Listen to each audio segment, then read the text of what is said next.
Jharkhand special की series में हम लोग झारखंड का जो भूगोल है उसका अध्ययन कर रहे थे। पिछले के वीडियो में हमने झारखंड के खनिजों का अध्ययन किया। आज हम लोग इस वीडियो में झारखंड में जो उद्योग स्थापित है उन उद्योगों की वो पढ़ेंगे। तो चलिए शुरू करते हैं। हम लोग अगर झारखंड के उद्योगों की बात करें तो झारखंड में जो खनिज आधारित संसाधन की व्यापकता होने की वजह से झारखंड में जो खनिज आधारित उद्योग है वो हम लोगों को अधिक मात्रा में देखने को मिलती है। अन्य उद्योग भी है लेकिन काफ़ी कम मात्रा में। कृषि भी होती है लेकिन झारखंड में ज़्यादातर खनिज आधारित उद्योग है। झारखंड का जो कुल आय है वो उसमें से 42% जो भाग है झारखंड के आय का वो औद्योगिक क्षेत्रों से ही झारखंड को प्राप्त होता है। झारखंड में जितने भी चीज़ें होती हैं, जितने भी कारक हैं, कोई भी उद्योग को स्थापित करने के लिए सारी सुविधाएं यहाँ पर देखने को मिलती है झारखंड में। अगर हम लोग कच्चा माल की बात करें तो कोई भी उद्योग हो गया खनिज आधारित या कोई भी उद्योग, उसके लिए झारखंड में कच्चा माल की भंडार है। हर तरह के खनिज झारखंड में पाए जाते हैं। सस्ते श्रमिक भी झारखंड में आसानी से बिहार, बंगाल और झारखंड में स्वयं यहाँ पर सस्ते श्रमिक भी मिल जाते हैं। झारखंड में भूखंडों की भी पर्याप्त व्यवस्था है। झारखंड कोई हाईली डेंसली मतलब पॉपुलेटेड जगह नहीं है। यहाँ पर भूखंडों की भी जो व्यवस्था है वो भी है। जल की भी भरमार कह सकते नहीं, जल की उपलब्धता भी है। बहुत सारी नदियाँ हैं यहाँ पर जिससे जल की आवश्यकता की पूर्ति की जा सकती है। ऊर्जा के साधन के लिए कोयला वगैरह भी झारखंड में है और परिवहन की सुविधा भी बनाई गई है। रेल लाइन, बगल में बंदरगाह, ये सब भी है। लेकिन जो है इसके बावजूद भी झारखंड में उस तरह का विकास नहीं देखने को मिलता है। अगर हम लोग बात करें क्या कहता है आपकी परिवहन की सुविधा की, तो परिवहन की सुविधा में हम लोग देखते हैं कोलकाता जो यहाँ से काफ़ी नज़दीकी पोर्ट है। फिर मुंबई बंदरगाह भी गवर्नमेंट ने तरह तरह के रेल जो व्यवस्था है, रेल सड़क हो गया, ये सब का निर्माण करवाया। लेकिन ये सब के निर्माण के बावजूद भी जो है ना जो झारखंड में उस तरह का विकास नहीं देखने को मिलता है। फिर भी झारखंड सरकार के द्वारा ग्रामीण क्षेत्रों को उद्योग को बढ़ावा देने के लिए पीपीपी मोड पर मेगा ग्रोथ सेंटर खोले गए हैं। चलिए हम लोग अब मेन मुद्दे पर आते हैं। झारखंड के जो उद्योग हैं उसको हम लोग मुख्यतः दो विभाग में देखने को मिलता है। पहला बताया है खनिज आधारित उद्योग, जिसकी प्रधानता झारखंड में अधिक है। झारखंड में खनिज आधारित उद्योग की ही प्रधानता है और अन्य उद्योग भी देखने को मिलते हैं। जैसे लाह के लिए उद्योग हो गया, रेशम उद्योग, तंबाकू उद्योग, शराब उद्योग, इस तरह के उद्योग भी देखने को मिलते हैं। अब जो है अन्य चीज़ें का भी उद्योग स्थापित किया जा रहा है झारखंड में। उससे मुख्यतः जो झारखंड ज़्यादा फेमस है लौह इस्पात उद्योग के लिए ज़्यादा झारखंड फेमस है। उसमें टिस्को, बोकारो प्लांट, ये सब ज़्यादा फेमस है। सारी चीज़ों को पढ़ेंगे। उसके बाद एल्युमिनियम उद्योग, तांबा का उद्योग, रिफैक्ट्री उद्योग यानी कि जो भट्टी वगैरह हो गया वो, सीमेंट उद्योग, कोयला का उद्योग, अभ्रक, उर्वरक और कांच के उद्योग झारखंड में देखने को मिलते हैं। चलिए सारे जो उद्योग है उनको एक एक करके अध्ययन करते हैं। सबसे पहले लोहा इस्पात उद्योग। लोहा से जो झारखंड में लोहा और इस्पात का उद्योग काफ़ी ज़्यादा फेमस है। तो किसी भी प्रदेश के लिए, किसी भी देश के लिए अगर आर्थिक विकास का सूचकांक अगर है कोई तो लोहा और इस्पात है। मतलब स्टील एंड आयरन को माना जाता है कि एक तरह से रीढ़ की हड्डी के समान माना जाता है। अगर कोई प्रदेश अगर लोहा और इस्पात की ज़्यादा खपत कर रहा है मतलब वहाँ पर विकास अधिक हो रहा है। तो लोहा और इस्पात का जो खपत है पर किसी भी देश के लिए, किसी भी जगह के लिए, क्षेत्र के लिए, ये जो है विकास का सूचकांक माना जाता है। झारखंड में लोहा इस्पात का जो आपका फैक्ट्री कर सकते उद्योग, उसकी व्यवस्था काफ़ी अच्छी है। राज्य में जो अत्यधिक रूप से मॉडर्न टेक्नोलॉजी है उसका इस्तेमाल करके जो लौह इस्पात तैयार करने की जो विधि है उसका कारखाना सबसे पहले प्रयास किया गया था 1789 में, यानी 1779 में धनबाद के झरिया में किया गया था। यानी कह सकते हैं धनबाद के झरिया से सर्वप्रथम लौह इस्पात तैयार करने का जो आधुनिक रूप है उसका स्टार्ट हुआ था। राज्य में एक जगह है साक्षी नामक स्थान है। वहाँ पर 1907 में Tata iron and steel company की स्थापना हुई थी। ठीक है, टिस्को जिसको बोलते हैं। ठीक है, 1907 में साक्षी नामक स्थान पर इसकी स्थापना हुई थी। ठीक है, झारखंड में लोहा इस्पात उद्योग के विकास के लिए बहुत सारी जो अनुकूल दशाएं हैं वो मौजूद है। उदाहरण के लिए देखिए, ये बहुत ही इंपॉर्टेंट फैक्ट बता रहा हूँ। अगर 1 टन कच्चा लोहा के उत्पाद के लिए हम लोग को 1.7 टन का लौह अयस्क की आवश्यकता पड़ती है, साथ में साथ 0.5 टन का चूना का पत्थर आवश्यकता पड़ती है और 1 टन का कोकिंग कोयला का आवश्यकता पड़ता है। साथ ही साथ जो 0.12 टन का अन्य सामग्री की आवश्यकता पड़ती है। देखिए, लोहा मतलब 1 टन कच्चा लोहा बनाना है, 1 टन कच्चा लोहा बनाना है, क्या क्या चीज़ का जरूरत पड़ता है? 1.7 टन का अयस्क ओर का जरूरत पड़ता है, जैसे हेमाटाइट, मैग्नेटाइट का जरूरत पड़ता है। फिर आधा टन जो है वो चूना पत्थर का जरूरत पड़ता है और 1.35 टन का कोकिंग कोयल का और 0.21 टन का अन्य सामग्री की आवश्यकता पड़ती है। इतनी चीज़ मिलाने के बाद जो है एक कच्चा लोहा का निर्माण होता है। इस प्रकार से कह सकते हैं हम लोग कि 1 टन अगर हम लोग स्टील तैयार करते हैं तो 1 टन स्टील तैयार करने में हम लोगों को 4 गुना अधिक कच्चा माल का जरूरत पड़ता है। 1 टन बनाने के लिए हम लोग को 4 टन का सामान की आवश्यकता पड़ता है। और इसलिए कहा जाता है कि लोहा इस्पात जो उद्योग है वो कच्चा माल नियंत्रित उद्योग है, कच्चा माल आधारित उद्योग है।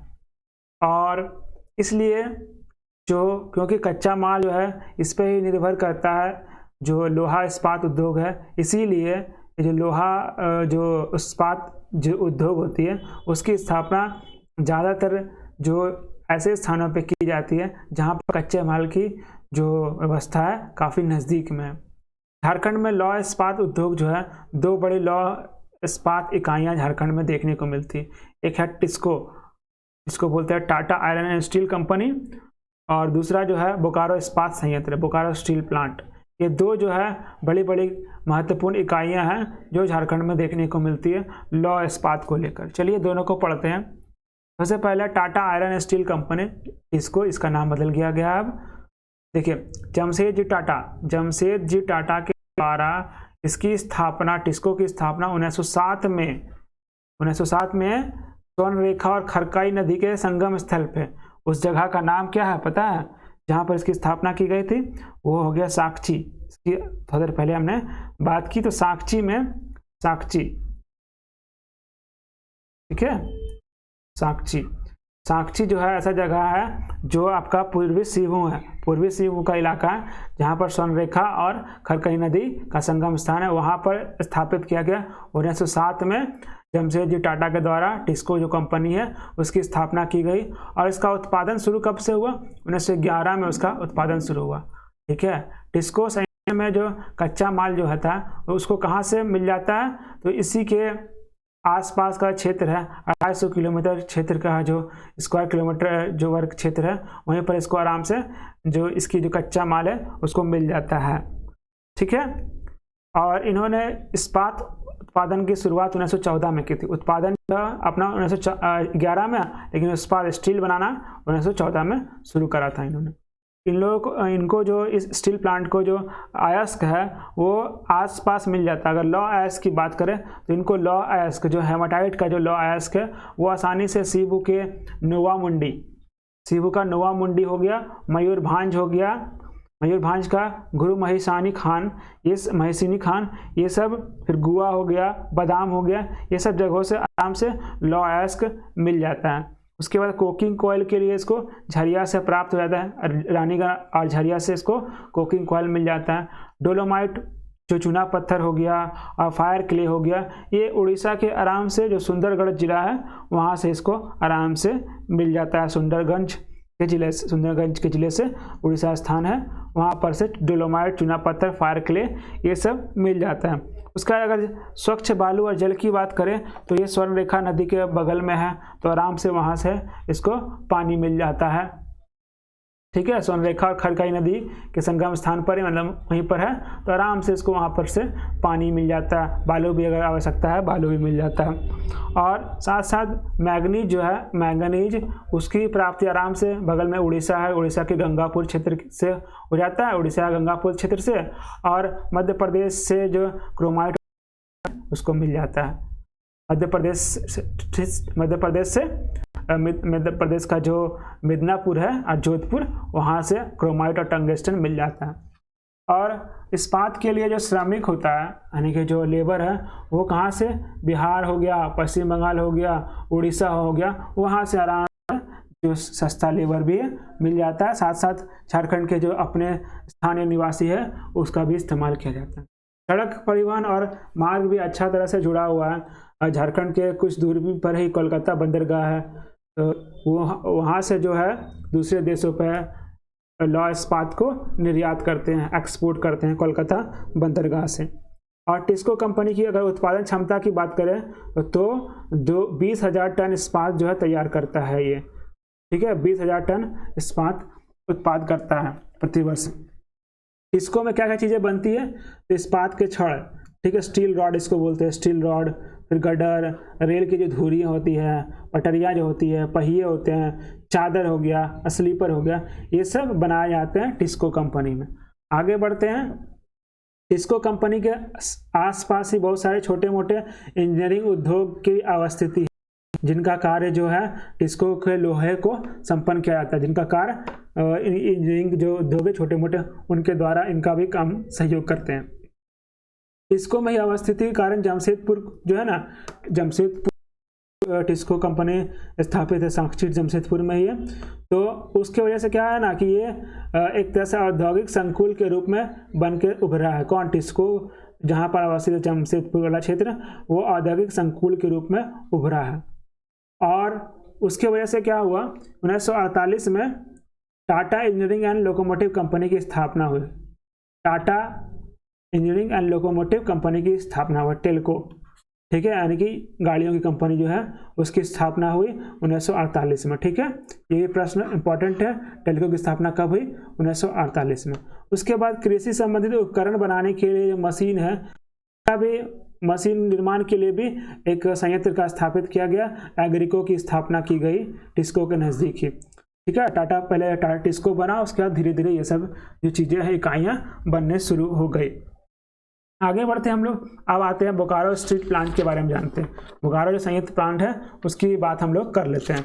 इसकी स्थापना कब हुई थी, इसकी स्थापना जो हुई थी, स्थापना इसकी 1964 में, 1964 में बोकारो स्टील प्लांट का स्थापना हुआ था। तृतीय पंचवर्षीय योजना जो थर्ड जो 5 ईयर प्लान था ना, तृतीय पंचवर्षीय योजना, उसके अंतर्गत जो सोवियत संघ यानी रूस की सहायता से, ठीक है, रसिया की सहायता से, रूस की इसकी स्थापना, बोकारो स्टील प्लांट की स्थापना 1964 में। और बोकारो स्टील प्लांट ने अपना उत्पादन कब शुरू किया, 1972-74 के आसपास इसका जो उत्पादन है शुरू किया, 1972-74 के आसपास इनका उत्पादन शुरू हुआ। और इन्होंने आधुनिक जो प्रणाली है उस पर आधारित जो है इस इस्पात कारखाना जो है विश्व का विशाल एवं पुरस्कृत कारखानों में गिना जाता है, ठीक है, विशाल और पुरस्कृत जो कारखाना है उसमें गिना जाता है बोकारो स्टील प्लांट, ठीक है। बोकारो इस्पात देश का चौथा बड़ा लौह इस्पात कारखाना, जो भारत की बात करें उसमें बोकारो स्टील प्लांट जो है ना चौथा देश का सबसे कारखाना है। और ये किसके अंतर्गत काम करता है, तो ये काम करता है स्टील अथॉरिटी ऑफ इंडिया, ठीक है, स्टील अथॉरिटी ऑफ इंडिया के अंतर्गत ये कार्य, ठीक है, स्टील अथॉरिटी ऑफ इंडिया ने इंडिया, ठीक है, स्टील अथॉरिटी ऑफ इंडिया के अंतर्गत ये कार्य करता है। कोयला क्षेत्र में अवस्थित होने के कारण जो है ना बोकारो को कोई भी कोयला है, मतलब कोई भी जो उसको रॉ मटेरियल चाहिए, कच्चा सामान चाहिए, आराम से मिल जाता है। जैसे कोयला का बात कर रहे थे, कोयला जो है झरिया से मिल जाता है, उसको कोकिंग कोयला की जो आपूर्ति है हो जाती है। उसके बाद अन्य जो कच्चे सामान की आवश्यकता होती है, जैसे कच्चा लोहा, ये उड़ीसा और मध्य प्रदेश से और जो झारखंड है वहाँ से इसको आराम से पूर्ति हो जाता है। जैसे कि बात करें किरीखुरु जो स्थित खान है वहाँ से इनको लौह अयस्क मिल जाता है, फिर नोवामुंडी, फिर बरसुआ, ये सब दोनों जगह से, और बुलानी, ये सब 3 जगहों से जो लौह अयस्क इनको प्राप्त हो जाता है। चूना पत्थर जो की बात करें तो चूना पत्थर जो है इस क्षेत्र को बीरमित्रापुर हो गया, भावनाथपुर हो गया, यहाँ से चूना पत्थर कच्चे माल के रूप में मिल जाता है। जो है पलामू प्रमंडल में जो तुलसी दामर नाम का खान है वहाँ से इसको डोलोमाइट ही मिल जाता है। अगर इसको पानी की बात करें, इस कारखाने को जल की आपूर्ति दामोदर घाटी में स्थित है, तो दामोदर नगर निगम के क्षेत्र से इसको जल की आपूर्ति भी हो जाती है और बिजली की भी आपूर्ति यहीं से हो जाती है सस्ते दाम में। अब बोकारो से जो कलकत्ता की दूरी जो है वो ज़्यादा नहीं, 300 किलोमीटर के आसपास है। तो इससे क्या होता है कि औद्योगिक इकाइयाँ स्थापित होती है और यहाँ पर बाजार विस्तृत हुआ और कोलकाता से दूरी कम होने की वजह से आराम से यहाँ से जो सामानें निर्मित होती है उसको विदेशों में भेजा जाता है। बोकारो जो स्टील प्लांट है, बोकारो इस्पात संयंत्र है, उसमें क्या क्या बनता है, फिश प्लेट हो गया, गार्डर एंगल हो गया, पाइप, छड़, इस्पात की चादरें, इस तरह की चीज़ें यहाँ पर बनाए जाते हैं। ठीक है, ये तो मुख्य बातें होगी बोकारो स्टील प्लांट की, आपको ध्यान रखना है। कब स्थापित हुआ, 1964 में। उत्पादन कब शुरू हुआ, 74 में। किसके सहयोग से, रूस के सहयोग से। इसको जो कच्चा सामान कहाँ से मिलता है, कच्चे लोहे कहाँ से मिलता है, चूना पत्थर कहाँ से मिलता है, ये सब चीज़ें आपको ध्यान में रखना है। अब आते हैं एल्युमिनियम उद्योग। अब एल्युमिनियम उद्योग की बात करते हैं तो एल्युमिनियम का जो इस्तेमाल है बहुत सारे क्षेत्रों में होता है और आगे जाकर एल्युमिनियम की जो मांग है वो बढ़ रही है, क्योंकि ये बहु उपयोगी है। इस वजह से इसका उपयोग भी बहुत तरह से होता है। एल्युमिनियम का निर्माण क्रम जो है थोड़ा सा जटिल प्रक्रिया है। देखिए, प्रक्रम के बारे में थोड़ा जान लेते हैं। निर्माण प्रक्रिया में सबसे पहले जो बॉक्साइट जो होता है, जो एल्युमिनियम अयस्क है, उसको साफ करके एल्युमिना पाउडर, एल्युमिना में परिवर्तित किया जाता है और इस प्रक्रिया एल्युमिनियम और अन्य पदार्थ जो है इससे उत्पादित किया जाता है। इसको सांद्रण बोलते हैं। ठीक हो गया, पहले बॉक्साइट से एल्युमिना बनाया गया, इसको परिशोधन बोलते हैं। और फिर एल्युमिना जो है उससे हम लोग एल्युमिनियम या फिर अन्य पदार्थ को निकालते हैं, तो सांद्रण कहलाता है। भारत में एल्युमिनियम का उद्योग जो है ना 1937 में 1937 में एल्युमिनियम कॉर्पोरेशन ऑफ इंडिया द्वारा JK नगर में स्थापित किया गया था। ठीक है, JK नगर में, इनके द्वारा एल्युमिनियम अथॉरिटी ऑफ इंडिया के द्वारा प्रथम एल्युमिनियम उद्योग 1937 में हुआ था स्थापित। ठीक है, 1937 में हुआ था। अगर हम लोग झारखंड की बात करें तो झारखंड में Indian aluminium company limited Indal की स्थापना हुई थी मोरी नामक स्थान में। ठीक है, मोरी नामक स्थान में इसकी स्थापना हुई थी। ठीक है, और ये जो है दूसरा है। ठीक है, दूसरा संयंत्र है जो स्थापित हुआ था 1938 में भारत का। ठीक है, भारत का दूसरा संयंत्र 1938 में स्थापित है। पहला जो हुआ था आसनसोल में JK नगर में, और दूसरा जो है 1938 में स्थापित हुआ था झारखंड के क्षेत्र में। अब बात करते हैं इसके कुछ कच्चे सामानों की बात करते हैं। में जो बॉक्साइट है, कच्चा जो सामान है, कच्चा माल, वो कहाँ से प्राप्त हो जाता है, जो पाट प्रदेश है वहाँ से मिल जाता है, विशेषकर लोहरदगा जिले से वहाँ से मिल जाता है, लोहरदगा जिले से। अब मोरी रेल मार्ग जो है लोहरदगा को जोड़ती है, इस वजह से लोहरदगा से आराम से जो बॉक्साइट है वो मिल जाता है। फिर मोरी संयंत्र को जो विद्युत की आपूर्ति है वही दामोदर घाटी से हो जाती है, दामोदर घाटी से आराम से हो जाती है। जो मोरी जगह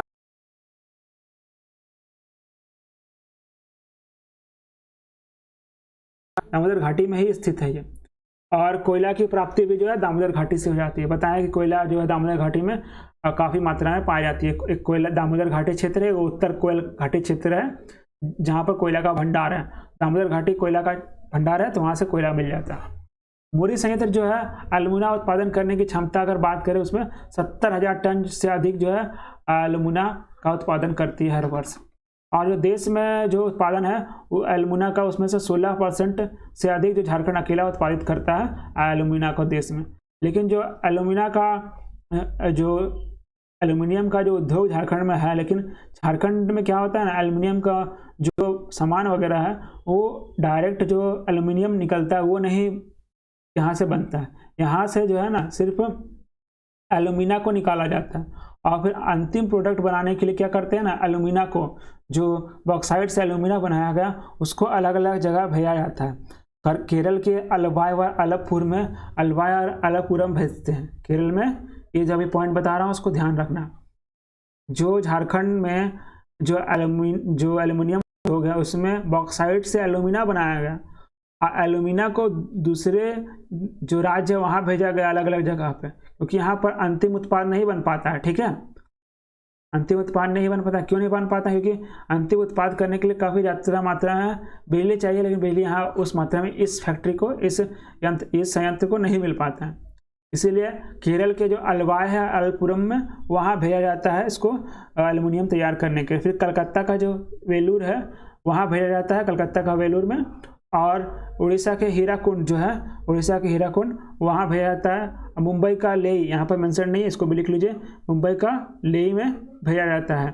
ये सब जगहों पे इसको अंतिम जो प्रोडक्ट है, अंतिम उत्पाद बनाने के लिए भेजा जाता है, जिससे चादर, बर्तन हो गया, बिजली के तार हो गया, मोटर हो गया, रेल हो गया, या फिर जो एरोप्लेन या जो है उसका जो बॉडी का पार्ट्स है, जो ढांचा है, वो बनाने में इस्तेमाल होता है।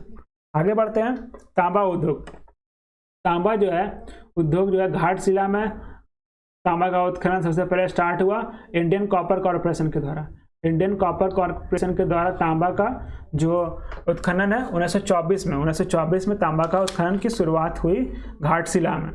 उसका घाटशिला के निकट ही 1930 में एक तांबा परिशोधन कारखाना खोला गया। किसके द्वारा? इंडियन कॉपर कॉरपोरेशन के द्वारा यहाँ पर एक तांबा परिशोधन कारखाना खोला गया।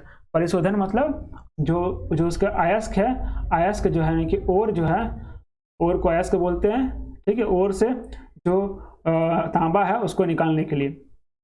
उसके बाद फिर 1930 में ही घाटशिला के पास ही पीतल बनाने का कारखाना खोला गया। अब घाटशिला में आपका तांबा उद्योग है, घाटशिला में उत्खनन हुआ, उत्खनन के बाद उसका वहाँ पर परिशोधन कारखाना बनाया गया, और परिशोधन कारखाना के बाद पास में ही पीतल बनाने का भी कारखाना बना दिया गया। पीतल पता है तांबे से बनते हैं, पीतल, कांसा, सब तांबे से ही बनता है। उसके बाद तांबा का खाना जो है, तांबा का खाना, खाने मतलब खाने वाला खाना नहीं, मतलब कारखाना या ठीक है माइंस जो बोलते हैं खाना वाला, ठीक है, खान, वो कहाँ पर है? मुसाबिनी और बेदिया में स्थित है। ठीक है, मुसाबिनी और बेदिया में स्थित है। यहाँ पर क्या करते हैं, खान से जो अयस्क निकालकर, खान से जो है अयस्क निकालकर मऊ भंडार की विद्युत चल भट्टी में भेजा जाता है। ठीक है, वहाँ इसको शुद्ध करके तांबा निकालता है। मऊ भंडार की जो विद्युत चलित भट्टी है वहाँ भेजा जाता है, और वहाँ से इसको शुद्ध तांबा निकाला जाता है।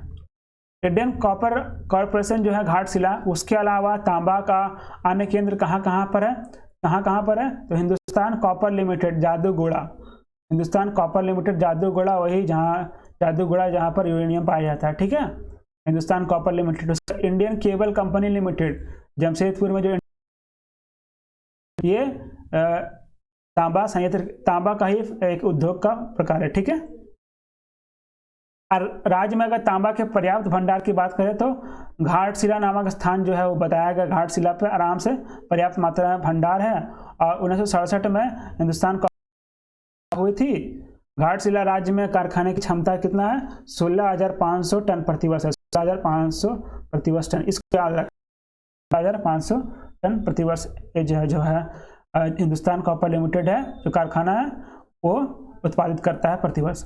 अब आते हैं सीमेंट उद्योग की बात करते हैं। सीमेंट उद्योग की ओर हम लोग बढ़ते हैं। तो सीमेंट उद्योग जो है ये भी उद्योग जिस प्रकार से स्टील हो गया और क्या बोलते हैं लौ हो गया, उसके जो उद्योग होते हैं उसका जो इस्तेमाल होता है वो बताता है विकास का सूचकांक। उसी प्रकार से सीमेंट भी है। सीमेंट में जो सीमेंट उद्योग में जो कच्चा माल का इस्तेमाल होता है या फिर अन्य सामग्री जो इस्तेमाल होता है, ये सब जो सामानें हैं, कच्चा सामान, ये झारखंड में अच्छे मात्रा में उपलब्ध है, और इस वजह से सीमेंट उद्योग है यहाँ पर इसकी अपार संभावना है।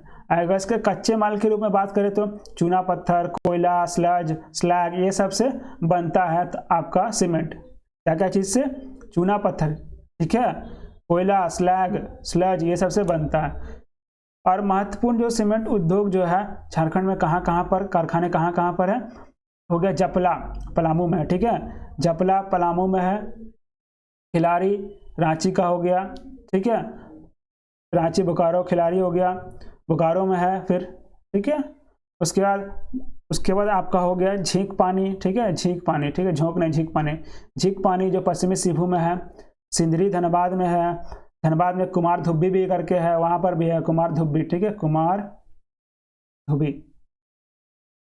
धुब्बी ये जगह पर भी देखने को मिलता है सीमेंट कारखाना। उसके बाद जमशेदपुर में है, बोकारो में तो हो ही गया, तो इन सब जगहों पे सीमेंट का उद्योग देखने को मिलता है। और ये जो सिंदरी, बोकारो, झींकपानी और जमशेदपुर के सीमेंट संयंत्र हैं, उनको कच्चा जो माल है, कच्चा माल के रूप में निकलने वाला जो स्लैज निकलता है या फिर स्लग में निकलता है, वह उसका इस्तेमाल करके ये लोग सीमेंट बनाते हैं। अधिकांश सीमेंट जो है कच्चे माल के रूप में चूना इस्तेमाल करता है, लेकिन ये लोग किसका इस्तेमाल करते हैं, स्लैग और स्लज है उसका इस्तेमाल करके सिंदरी, बोकारो, झींकपानी और जमशेदपुर के संयंत्र बनाते हैं और चूना पत्थर से बनता है, ठीक है। सीमेंट संयंत्रों में जो स्लैग होता है उसकी प्राप्ति जो है लौह इस्पात कारखानों में जो अपशिष्ट बच जाता है, जितना भी स्टील प्लांट है या फिर आयरन प्लांट है, आयरन प्लांट वगैरह, वहाँ से जो अपशिष्ट निकलता है वही स्लैग स्लज बोलते हैं, उससे सीमेंट बनता है। और जपला खिलाड़ी सीमेंट संयंत्र है, उसकी अगर उत्पादन क्षमता की बात करें तो जपला की उत्पादन क्षमता 3.3 लाख टन है, ठीक है, 3.3 लाख टन है। और खिलाड़ी की जो उत्पादन क्षमता है वो 1.1 लाख टन है, ठीक है, ये इसकी क्षमता है। आपको इन उद्योगों का जो स्थिति है, अवस्थिति है, उसको जरूर ध्यान में रखना है। और राज्य में झींकपानी और जमशेदपुर के सीमेंट कारखाने के उत्पादन क्षमता अभी ये पर्याप्त नहीं है, ये अलग बात है। खिलाड़ी में सीमेंट संयंत्र की स्थापना जो है ना ACC द्वारा, खिलाड़ी में जो स्थापित है सीमेंट कारखाना जिसकी उत्पादन क्षमता 1.49 लाख टन है, उसकी स्थापना कब हुई थी? इसकी स्थापना 1934 में हुई थी। किसने करा था? ACC जो कंपनी है उसके द्वारा कराया 1934 में, ACC कंपनी। ACC का फुल फॉर्म क्या है? एसोसिएटेड सीमेंट कंपनी, ठीक है, इसके द्वारा करा गया था। उसके बाद राज्य में इसके अलावा भी अलग अलग जगह पर सीमेंट उद्योग देखने को मिलते, रामगढ़ हो गया, बोकारो हो गया, धनबाद हो गया, इसके आसपास भी छोटे पैमाने में और भी सीमेंट उद्योग स्थित हैं। अब हम लोग आगे बढ़ते हैं, कोयला धोवन जो उद्योग है उसकी बात करते हैं, जिसको इंग्लिश में बोलते हैं कोल वाशरीज। कोयला धोवन कोयला का उपयोग जो है ना, धोवन कोयला, उसका इस्तेमाल जो है उद्योग में, इस्पात के उद्योग में किया जाता है, ठीक है। कोयला राज्य में कोयला धोवन या शोधन का अनेक संयंत्र स्थापित है। इन संयंत्रों में कोयले से क्या क्या निकलता है? राख हो गया, अग्निशा मिट्टी हो गया, कैल्साइट हो गया, जिप्सम हो गया, सेल हो गया, ये सब अलग करा जाता है कोयला धोवन संयंत्र में। राज्य में जो कोयला धोवन से केंद्र है वो कहाँ कहाँ पर है? जामा डोभा, ठीक है, जामा डोभा, बहुत सारे जगहों पे, जामा डोभा, करगिल, ठीक है, पश्चिमी बोकारो में है, कर्णपुरा में है, लोधना में है, और आपका जो दुगदा हो गया, भोजूडी हो गया, कथारा हो गया, सुदामा डी हो गया, महुआ हो गया, मुनी डी हो गया, ये सब जगहों पर भी है। तो मुख्यतः आपको ये सब ध्यान में रखना है, जोबाडी, करगिल, पश्चिम बोकारो, कर्णपुरा, लोधना, जो इसमें है वो सब याद रखना है। एशिया का सबसे बड़ा कोल वाशरी जो है ना, वो आपका करगिल में स्थित है। तो जो करगिल में जो स्थित जो कोल वाशरी है वो पूरे एशिया का सबसे बड़ा कोल वाशरी है। अगर पूछा जाए कि ऐसा कौन सा झारखंड का स्थित कोल वाशरी है जो एशिया का सबसे बड़ा है, तो करगिल कोल वाशरी है। करगिल कोल वाशरी का अगर हम लोग धोवन क्षमता की बात करें तो वार्षिक धोवन क्षमता जो है ना उसका 22 लाख मीट्रिक टन है। 22 लाख मीट्रिक टन झारखंड के कोल जो धोवन वाशरी है करगिल वाला, उसकी क्षमता है। आगे बढ़ते हैं हम लोग। अब हम लोग थोड़ा सा बात कर लेते हैं रिफैक्ट्री उद्योग। रिफैक्ट्री उद्योग क्या होता है? तो उच्च ताप सहन करने वाली, रिफैक्ट्री उद्योग क्या होता है? उच्च ताप सहन करने वाली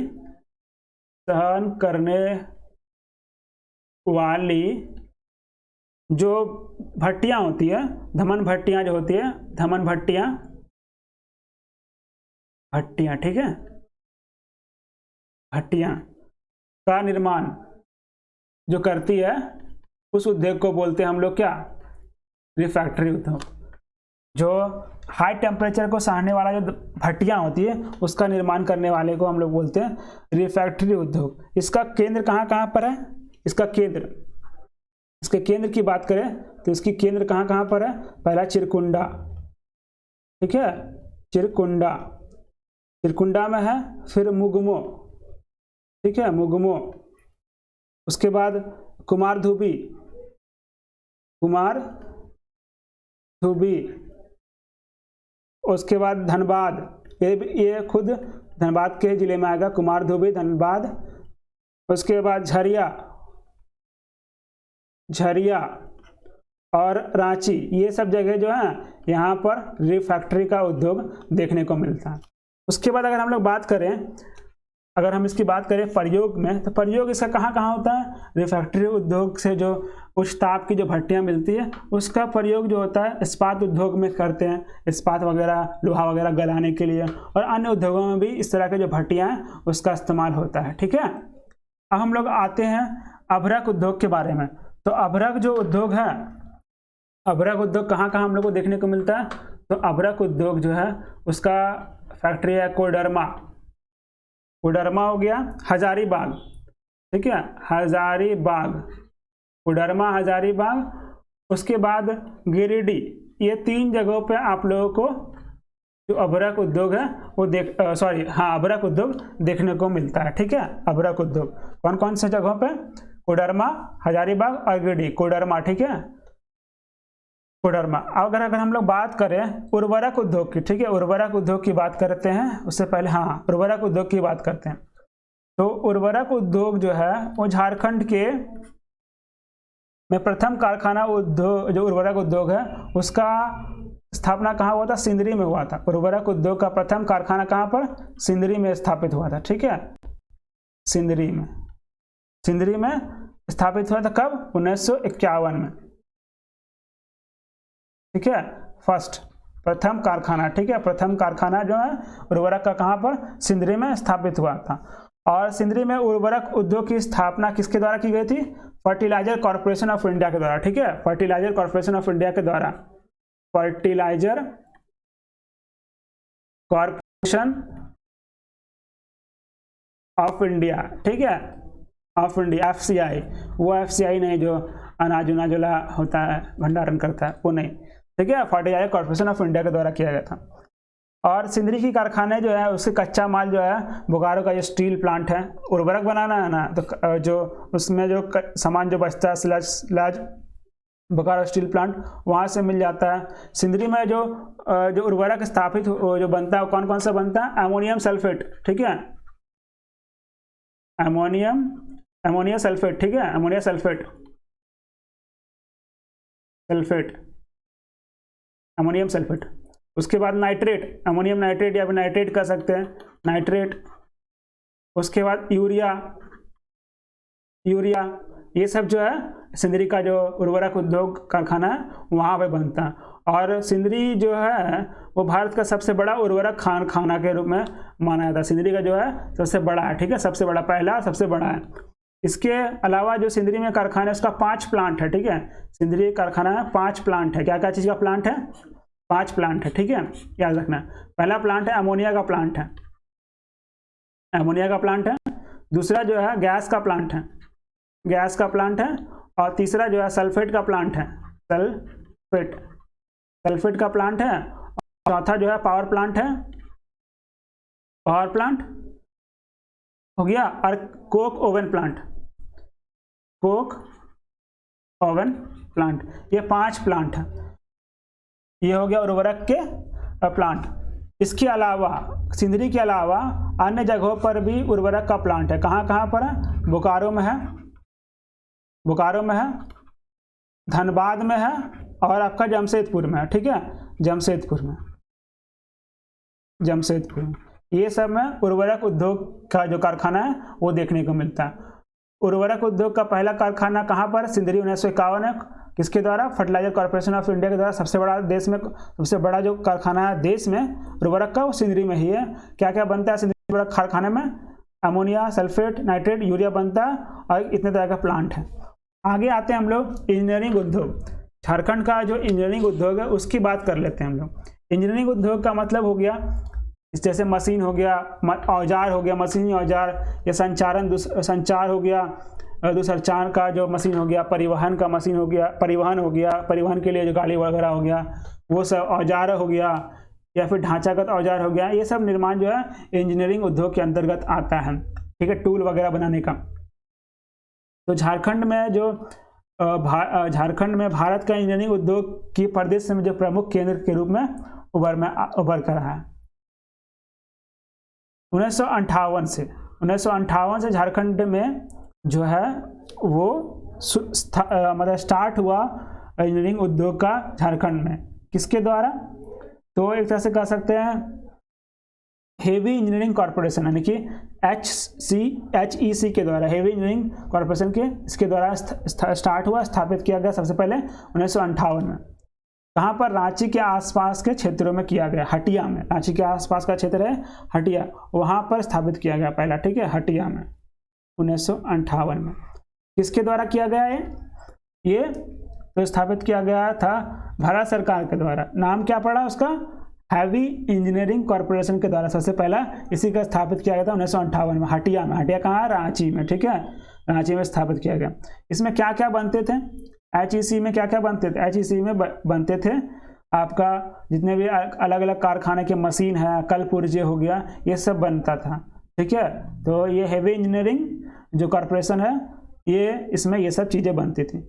जो इसकी स्थापना किसके मदद से की थी, किसके सहयोग से? रूस और चेकोस्लोवाकिया, ये दोनों के मदद से जो इंजीनियरिंग उद्योग का जो कारखाना है HEC, उसकी स्थापना 1958 में हटिया में की गई थी।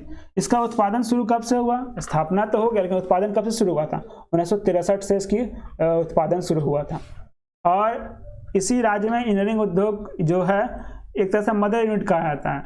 जो इंजीनियरिंग उद्योग जो है आपका HEC जो हटिया वाला, वो मदर यूनिट है। मदर यूनिट कहा जाता है क्यों? क्योंकि इसी में वो सारे मशीनें जो अन्य जो उद्योग में स्थापित होते हैं वो सारे मशीनें यहीं से निकल कर जाता है, यहीं से बनकर जाता है। इस वजह से ये जो इंजीनियरिंग उद्योग है उसको मदर यूनिट कहा जाता है, ये क्षेत्र वाला का। अब हम लोग बात करते हैं थोड़ा सा HEC के बारे में भी जान लेते हैं। तो हेवी इंजीनियरिंग जो कॉरपोरेशन है, जो कि द्वितीय पंचवर्षीय योजना के अंतर्गत बनाया गया था रांची के नज़दीक हटिया में, जिसकी चर्चा हमने करी अभी। इसका निर्माण आरंभ हुआ था क्या कब हुआ था? 1958 में। और उत्पादन शुरू कब से हुआ था? 1963 में इसका उत्पादन शुरू हुआ था। इसके अंदर 3 इकाइयाँ हैं, 3 इकाइयाँ देखने को मिलता है इसके अंदर। पहला है भारी मशीन निर्माण संयंत्र, ठीक है, हेवी मशीन जो प्रोडक्शन कर सकते हैं, हाँ, तो H जो होगा इंग्लिश में, भारी मशीन निर्माण संयंत्र। उसके बाद फाउंड्री फॉर्ज संयंत्र FFP और हेवी मशीन टूल प्लांट, ये 3 इसके इकाइयां हैं, ठीक है। तो भारी मशीन जो निर्माण संयंत्र है पहला वाला HMPB, ये जो है रूस की सहायता से, किसकी सहायता से?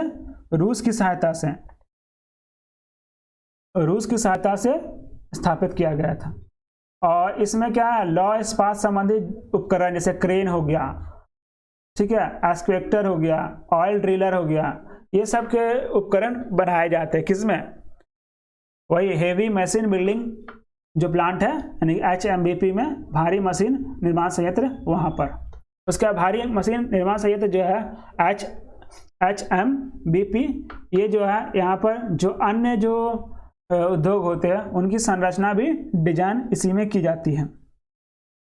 जो इसमें के अलावा अगर हम लोग जो दूसरा इकाई है जो FFP, जिसको फाउंड्री फोर्ज प्लांट बोलते हैं, वो जो कि चेकोस्लोवाकिया के सहयोग से बनाया जाता है। यहाँ पर भारी मशीन का निर्माण करने के लिए जो गलाने वाला जो होता है वो वाले मशीन बनाए जाते हैं, विशेष प्रकार के ढांचे बनाए जाते हैं।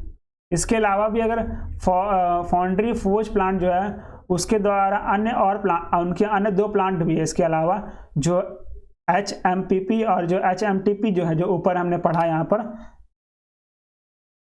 ये इसके जो सामान है वो भी फाउंड्री फोर्ज संयंत्र बनाता है, मतलब इसका भी सामान यही लोग बनाता है। तो ये था आपका हेवी इंजीनियरिंग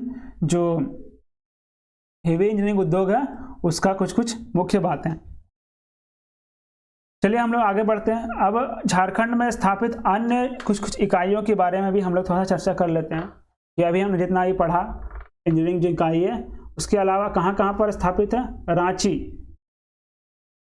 रांची, जमशेदपुर, ठीक है, बोकारो, धनबाद, ये सब जगहों में भी अन्य झारखंड की इंजीनियरिंग इकाइयाँ स्थापित हैं। जैसे रांची में बात करें Garden Reach sea builder and engineering limited जो कि धुरवा में है।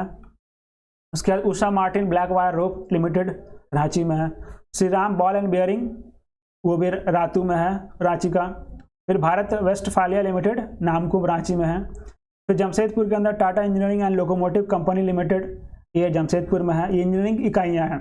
उसका Indian tube company limited, Indian steel and wire product limited, Tata Yodogawa limited, ये सारे जो है ये सारे जमशेदपुर में हैं, ये इंजीनियरिंग इकाइयाँ हैं। बोकारो में भी है Asian refractory limited, Indian explosive factory.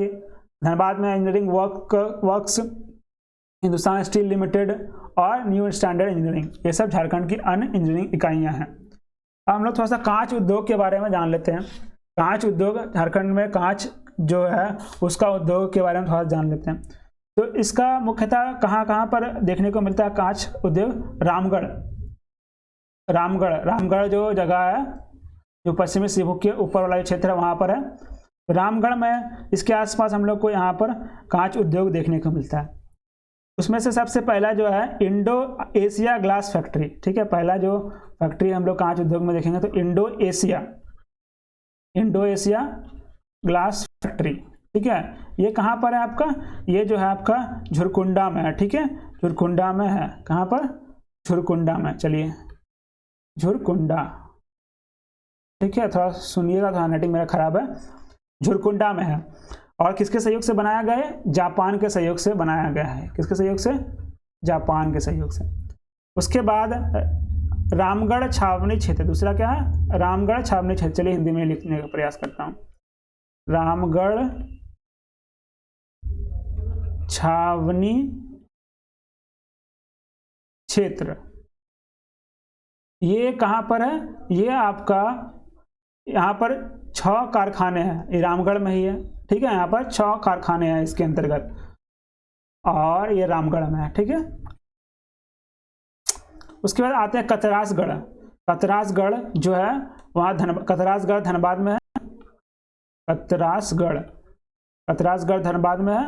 यहाँ पर भी कांच के उद्योग देखने को मिलते हैं, ठीक है, जो कि कांच उद्योग का जो महत्वपूर्ण केंद्र माना जाता है कतरासगढ़ को। उसके बाद अम्बोना धनबाद में है, ठीक है। अम्बोना जो है वो भी धनबाद में है और जो यहाँ पर भी कांच के मुख्य केंद्र माने जाते हैं। अगेन कांद्रा जो है सिंहभूम है। कांद्रा जो है वो सिंहभूम जो जिला है वहाँ पर है कांद्रा, ठीक है। तो ये सब था कांच उद्योग के। दिमाग में रखना है कांच उद्योग ज़्यादातर रामगढ़ में स्थापित है। उसके अलावा रामगढ़ के अलावा जो इंडो एशिया ग्लास फैक्ट्री है वो झुरकुंडा में है। भुरकुंडा में जापान के सहयोग से रामगढ़ छावनी 6 कारखाना है और कतरासगढ़ धनबाद में है और अम्बाना धनबाद में है, कांद्रा सिंहभूम है। ये सब रामगढ़ के अलावा कांच उद्योग के क्षेत्र हैं। तो उम्मीद है आप लोगों को काफ़ी कुछ यहाँ जानने को मिला होगा और हमने इस वीडियो में जो खनिज आधारित जो उद्योग थे उसको समाप्त किया। अगले वीडियो में हम लोग और भी एक लिस्ट निकालेंगे और इसमें हम लोग देखेंगे कि जितने भी अन्य कारखाने हैं सबका लिस्ट पढ़ेंगे और जो अन्य उद्योग जो है खनिज आधारित उद्योग के अलावा जो उद्योग है उसको स्टडी करेंगे, पढ़ेंगे।